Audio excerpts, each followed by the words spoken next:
kan seringkali kita dengar di televisi. Ketika kita enak-enak menonton sebuah kartun, tiba-tiba ada sebuah berita yang mengabarkan terjadinya sebuah kecelakaan di suatu tempat. Nah, menurut kalian kenapa ya kecelakaan ini bisa terjadi? Apakah ini salah satu akibat dari masyarakat yang tidak mematuhi tanggung jawabnya? Yuk kita pelajari bersama-sama.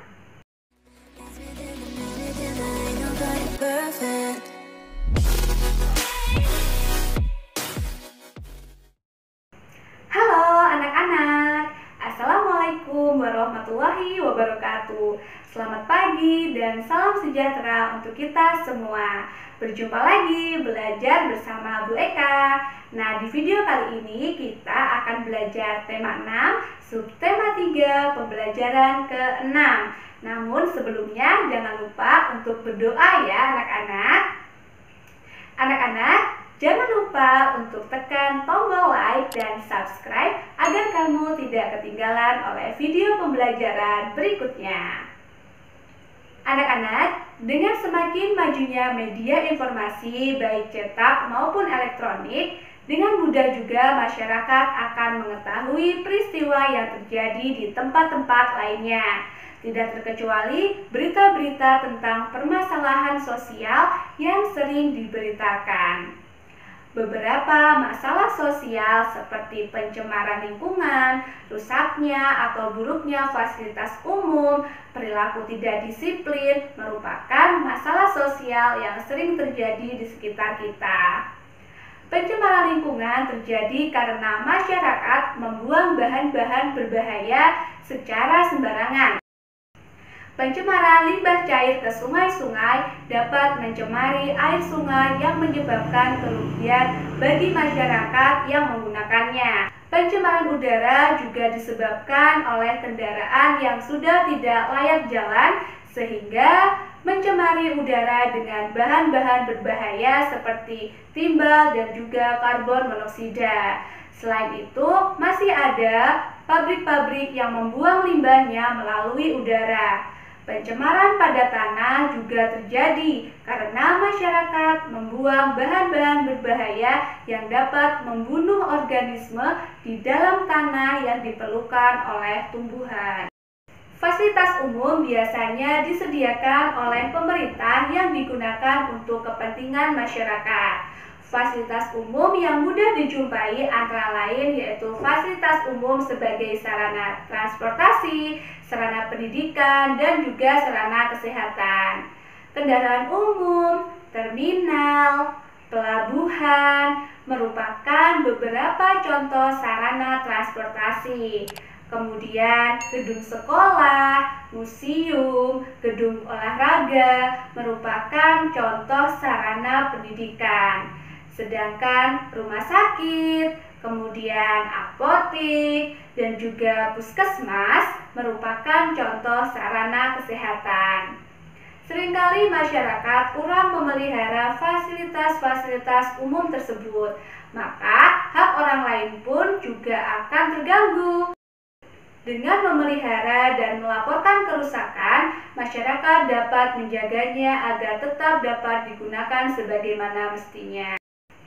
Dalam kehidupan sehari-hari, kita menjumpai banyak sekali perilaku yang tidak disiplin, misalnya di jalan raya. Nah, kecelakaan lalu lintas dan kemacetan merupakan salah satu akibat dari perilaku tidak disiplin.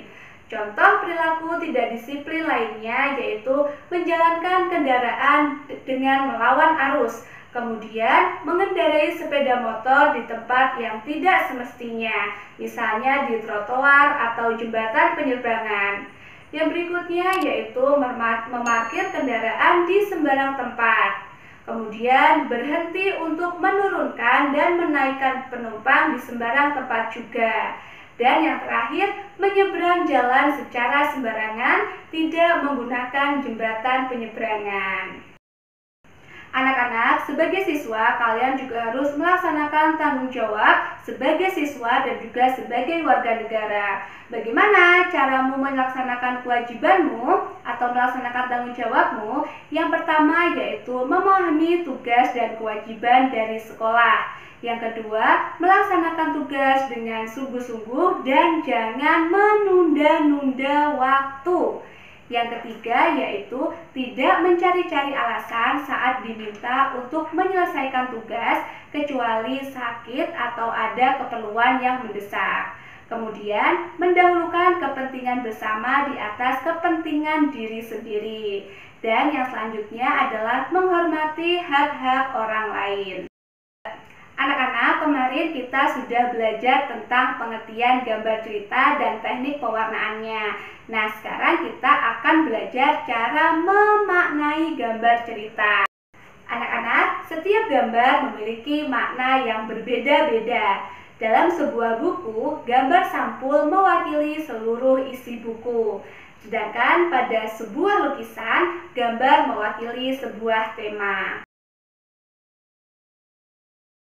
Anak-anak, coba sekarang kalian amati gambar sampul buku ini ya. Judulnya Petualangan Rumi. Ceritakan gambar di samping. Nah, gambar tersebut bercerita tentang petualangan dan perjalanan wisata atau rekreasi sebuah keluarga ke suatu tempat. Pada gambar tersebut, tampak sekeluarga yang terdiri atas ayah, ibu, dan 2 orang anak yang sedang gembira menantikan keseruan liburannya. Anak-anak, ada beberapa teknik mewarnai pada gambar cerita. Yang pertama adalah teknik arsir.